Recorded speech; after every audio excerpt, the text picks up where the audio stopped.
Hey guys, welcome back to the channel. In today's video, I'm going to share my long-term review of the Huawei Band 10 after using it for the past 6 months. I will talk about my real-world experience with the battery life, fitness tracking, health features, and sleep tracking, plus a few things I liked and a few things I did not like.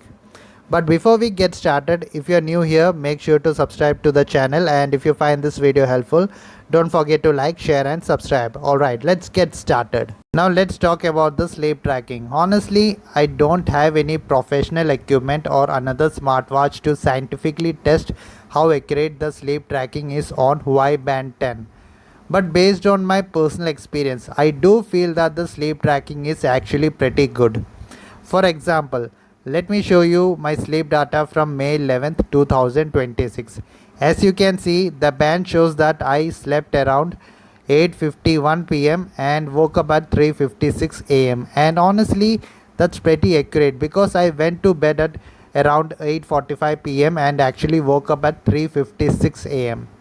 Another thing I noticed is the sleep score. Whenever the sleep score is around 50 or 60, I genuinely feel tired throughout the day and don't really have much motivation or energy.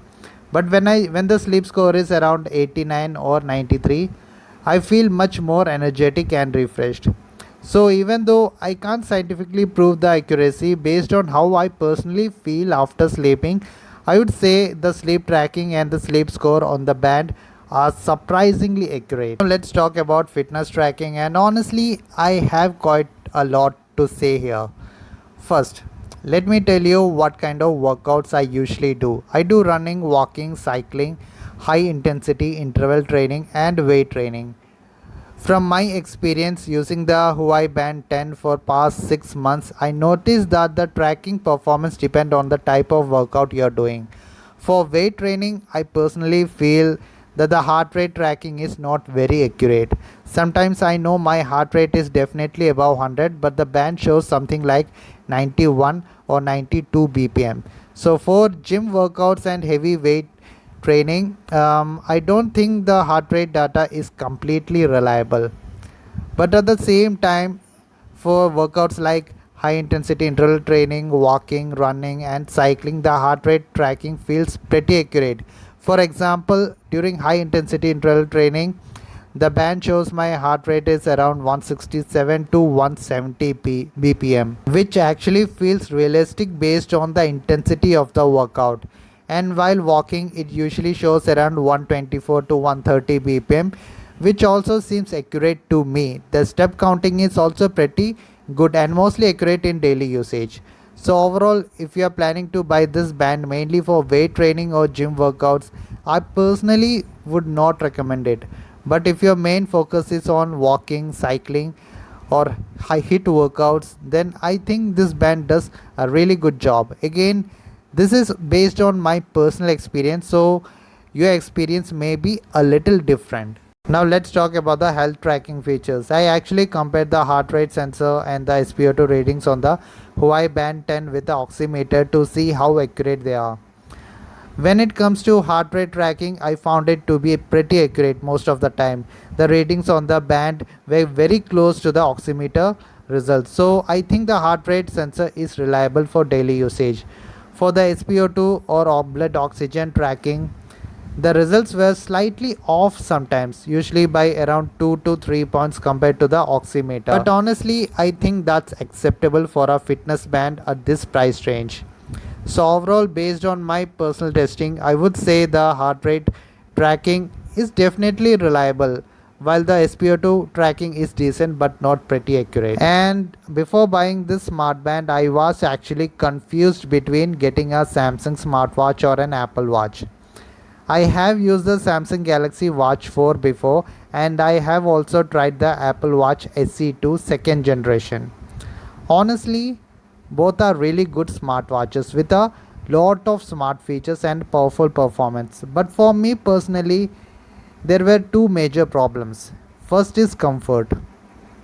When you wear those watches while sleeping, they don't feel that comfortable because they are a bit bulky and heavy compared to a fitness band. And second is the battery life. The battery usually last around 1 or 2 days, and honestly those become really inconvenient for me. I know those watches offer a lot of smart features and apps, but personally I don't really use most of those features in daily life. That's where the Huawei Band 10 feels different. It's super lightweight and very comfortable to wear. In fact, sometimes you might even forget that you are wearing it, especially while sleeping. And for me, that comfort and battery life matter more than extra smart features. Now let's talk about the strap quality. To be honest, I have been using the Huawei Band 10 pretty roughly for the past 6 months, and surprisingly I still don't see any major wear and tear on the strap. The quality of the strap is actually really good. It still feels comfortable on the wrist and it hasn't become loose or damaged even after daily usage, workouts, and regular sweating. So, in terms of durability and comfort, I'm genuinely impressed with the strap quality of this band. Finally, let's talk about the battery life. In my personal usage, I'm getting around 6 to 7 days of battery life on the Huawei Band 10, which I think is actually really good for daily usage. The charging speed is also pretty fast, so charging the band doesn't feel annoying or time consuming. Now let me explain my usage pattern. I don't use the always on display, and I mainly use the band for sleep tracking, walking, running, high intensity interval training. I don't really use it for weight training. So with this kind of usage, I consistently get around 6 to 7 days of battery life, which honestly feel much more convenient compared to charging a smartwatch every single day or every 2 days. And now let me tell you about the things I did not like about the Huawei Band 10.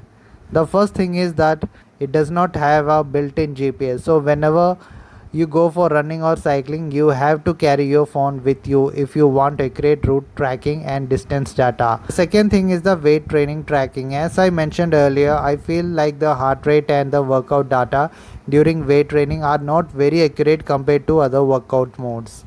The third thing is the Huawei Health app installation process.